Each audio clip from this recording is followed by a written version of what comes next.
Good morning. Today is Friday, June 26, 2020. I think we all understand that the Torah contains mitzvos, commandments, and narratives that teach us broader lessons and values. And the narratives that are in the Torah are carefully curated highlights. Obviously, much more happened, much more was said, but the word Torah means teaching, connected to the word hora'ah, teaching. And what is included in the Torah is what we all need to know, all of us, for all time. Now, I can only assume that many people questioned and challenged Moshe throughout his 40 years of leading the Jewish people. But only the conflict with Korach in this week's Parsha is preserved for us in the drama and the terrifying consequences that we will read about this Shabbos. So, why? Why is this the most serious challenge to Moshe's leadership? It seems, on the surface, this is a human resources problem. It's a staffing problem. Who's going to get the job? Aharon gets the job of Kohen Gadol, high priest. Korach claims it's not fair, it's not just. Let me ask you a question. In all of human history, how many people feel they were passed over for a promotion? A lot. But in the history of the world, no one was swallowed up by the earth for making this accusation. So why Korach? What nerve did he hit? So the Rambam asked this question, Maimonides, in his commentary to the Mishnah. And the Rambam says that what Korach said and did was not only a challenge to who was appointed as the Kohen Gadol. Korach's assault was on the veracity of the Torah transmission by Moshe. In other words, Korach claimed that Aharon was chosen as Kohen Gadol by Moshe, his brother. Nepotism. And maybe Aharon, according to Korach, didn't really deserve it. But the implication of that is, of course, that the decision to appoint Aharon was Moshe's decision, not God's instruction, which of course is not true. And that, of course, is what is demonstrated by the public demonstration that follows in our parsha. But the challenge that Korach issues does not only affect this personnel issue, because if Korach were to be correct that Moshe did this on his own, by implication that would mean, well, maybe some of the other things that Moshe said were on his own, from his own thinking, and not directly from God. And that would be a destruction of one of the Yud Gimel Ikrim, one of the 13 principal beliefs that the Rambam outlines that are incumbent for all Jews to believe. And in that list of 13 is number 8. And number 8 goes like this, according to the Rambam. This, by the way, this is the source, the most well-known and the most authoritative source about what are the beliefs in Judaism. And the Rambam divides them into 13. This is number 8. He writes, we believe that the entire Torah in our possession today was given to us by God through Moshe. Moshe was like a scribe receiving dictation. He wrote the history, the stories, and the commandments, but of course, only what God told him to write. In other words, there is nothing within the Torah, the 5 books of Moses.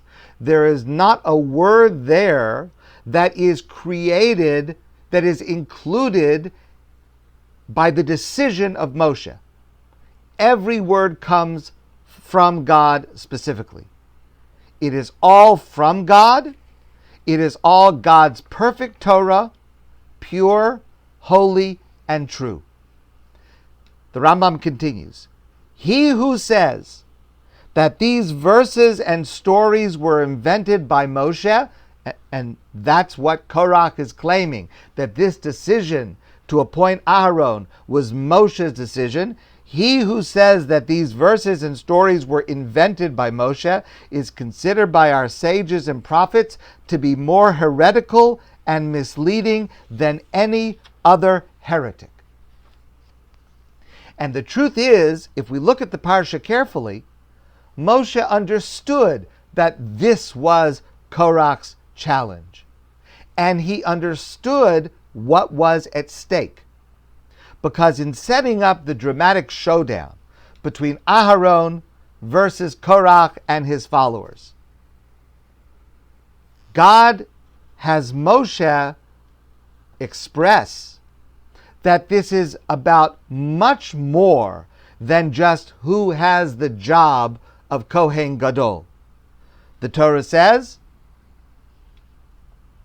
in Pasuk Chavches, Vayomer Moshe, and Moshe says, that is, God tells Moshe to write these words that Moshe says, Bezos Tedu'un, with this demonstration of holding the fire pans and seeing who God has chosen and who he has not chosen, where Korach and his followers are destroyed, and Aaron is shown publicly to be the one that Hashem has chosen. Moshe says, Bezos Tedu'un, with this you will see, Ki Hashem shalochani lasos es kol hamasim ha'eleh, but that it is God who has sent me to do and to say every single one of these things, ki lo milibi, because it is not from my heart. It's not from me. There is no decision, no word, Moshe says, that is original or creative with me. It all comes from God. Now, why is that so critical? Well, it's critical in the wider sense because it is only if the Torah is directly and exclusively from God and not from man that the mitzvos are obligatory in a way that transcends time and place and human understanding. Let me explain.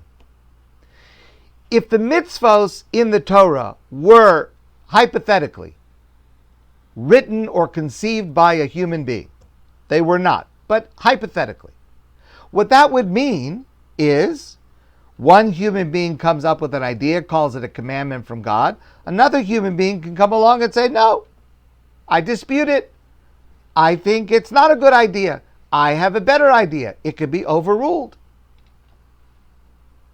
The fact that the mitzvos are commanded to us by God, and God himself transcends time and place, therefore we understand that all of the mitzvos are binding on every person for all time. Another example.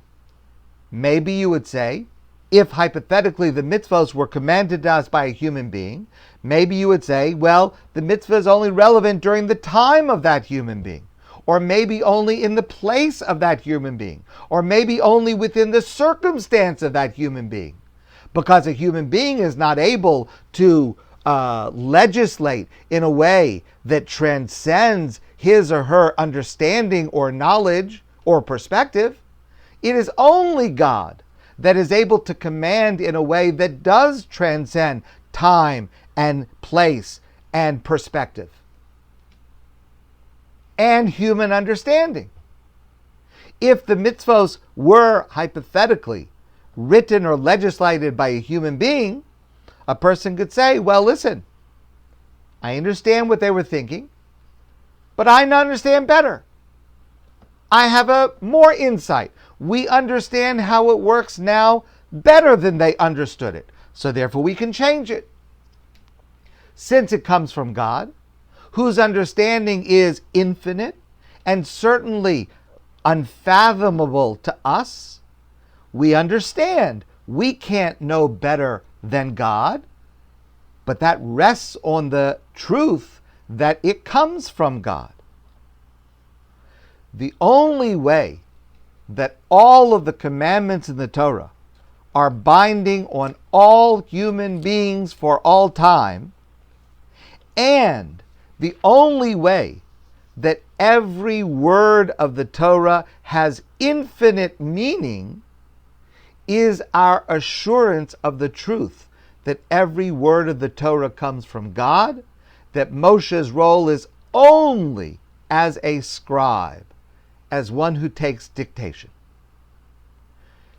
There would be no traditional Judaism without this principle. There would be no concept of obligation. There would be no commandments. And there would be no relationship with the one who commands, with God. And that's why Korach was not just a disgruntled employee, upset over being overlooked for a promotion. His challenge would have undermined the entire Torah. And disproving him had to be decisive, dramatic, and unforgettable, which it certainly is. My friends, have a great day. Have a wonderful Shabbos. And I look forward to seeing all of you soon in person.